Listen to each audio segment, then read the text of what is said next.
আজকে 21 জুন 2025 শনিবার সকাল 6টায় আমি আপনাদের সঙ্গে একটি গুরুত্বপূর্ণ কথা শেয়ার করার জন্য আসছি। সেটা হচ্ছে আমাদের পারিবারিক বিষয় নিয়ে আমি কথা বলবো। সেটা হচ্ছে আমার বাবা ভোরবেলা উঠে নামাজে গেলেন।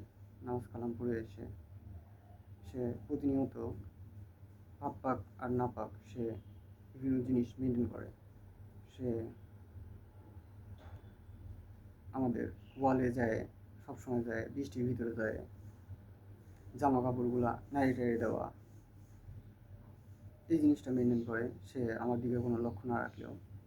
কিন্তু আমি এর ভিতরে কিন্তু ওনাকে আমি দেখাইছি আপনাদের আমি কিভাবে ওনাকে আমি যখন নিজে পারছি আমি চেষ্টা করছি ওনার সঙ্গে রান্না বান্না করে বাসায় একটা সুন্দর পরিবেশ সৃষ্টি করার, যেটা আমাদের একটা ফ্যামিলিকে সমৃদ্ধ করবে সেরকম সিস্টেম করছিলাম। কিন্তু তিনি আমাকে খাইতে দেয় না, আমার সঙ্গে পড়ে না। তার তার সে হলো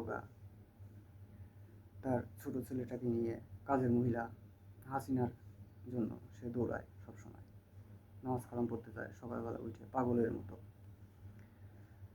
বাসায় এসে ওইখানে বারান্দায় বাগানে একটা রকিং চেয়ার আছে, সেখানে বসে সিগারেট মিগারেট খায় আর এসে কুলিমুলি করে প্রতিদিন পাঁচ সব সমস্ত। কিন্তু এই কুলির যে মূল বিষয়টা সেটা অন্য বিষয়। আমাদের জীবনের মূল ভিত্তিটা ভাষাকেন্দ্রিক। সেক্ষেত্রে আমরা সবসময় ভাষার দিকটা নজর দিয়ে থাকি, কোনটা কী হচ্ছে না হচ্ছে। এই কুলিটা কিন্তু খুব মারাত্মক একটা খারাপ বিষয় এখানে সৃষ্টি করা হয়েছে, যেটা প্রতিদিন এই বারান্দা দিয়ে এই এলাকার মানুষকে দেখানো হয় যে সে নিয়মিত ভাতা ভোগ করে এবং তার যে সমস্ত কারিকুলাম সেগুলো সে পালন করে যাচ্ছে ঘরের ভিতরে নিয়মিত। সেরকমই একটি বিষয় আমার ছোট ভাইটা একটি হুন্ডা নিয়ে ঘুরে বেড়ায়।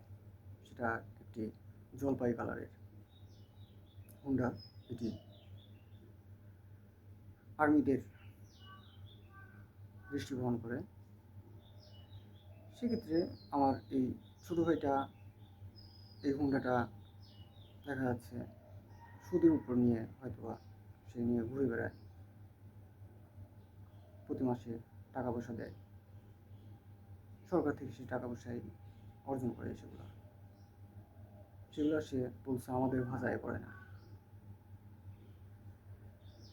তে সেই বিষয়টা আমি বললাম, আচ্ছা সে বিষয়ে বলতে নিলে এখন সুদ হচ্ছে ইসলামিক দৃষ্টিতে একটি নির্মম একটি বিষয়, যেটি ইসলামের মূল ধারাবাহিকতা বহন করে। আমরা সাধারণ মানুষ সেটা সাধারণ দৃষ্টিকোণ থেকে সেটা কতখানি দেখি না দেখি সেটা আলাদা বিষয়। সুদ মূলত এরকম একটি জিনিস যেটার দৃষ্টিভঙ্গি বহন করে মায়ের সাথে জেনা করার সময়। এটি একটি আমাদের রাষ্ট্রীয় বিষাক্ততা সমস্ত অঙ্গনের ভিতরে সৃষ্টি করা হয়েছে।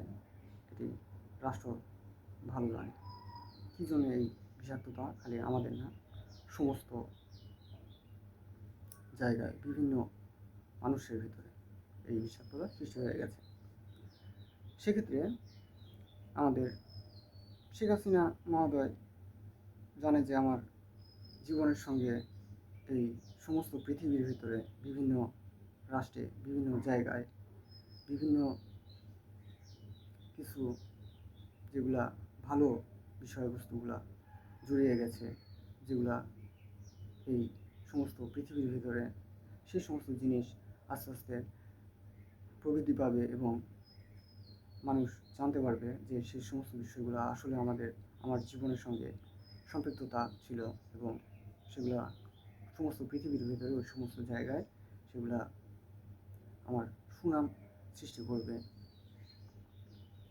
এই সমস্ত জিনিস মাননীয় প্রধানমন্ত্রী শেখ হাসিনা ইন্ডিয়া থেকে সেগুলা বুঝতে পারেন। সেগুলা বুঝতে পেরে আমাদের ভেতরে বিভিন্ন নির্মমতা, বিভিন্ন বিষাক্ততা সৃষ্টি করে দেন। সেরকমই বিষয় আমার ছোটোবেলার যেগুলা নোংরামিগুলা, সেগুলা আপনারা সৃষ্টি করে দিয়েছেন এর ভেতরে।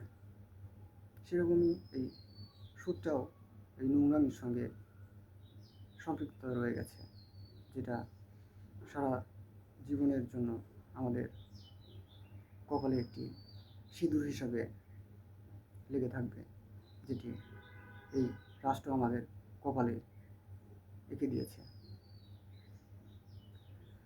সেক্ষেত্রে আমরা গর্বিত উভয় দিক দিয়ে। ইন্টারন্যাশনালভাবে আমরা অনেক উন্নত মানের মানুষ হয়ে যাব। বিশ্বের ভেতরে আমাদের ভালো দাম থাকবে এবং সেই দাম দেখে আমাদের দেশের মানুষ যখন বুঝতে পারবে আস্তে ধীরে যে আমাদের কেমন মূল্য, তারা তখন আমাদের দাম দিবে। So Tanvir Islam works as a journalist for the Daily Shearbis, district correspondent, Pabna.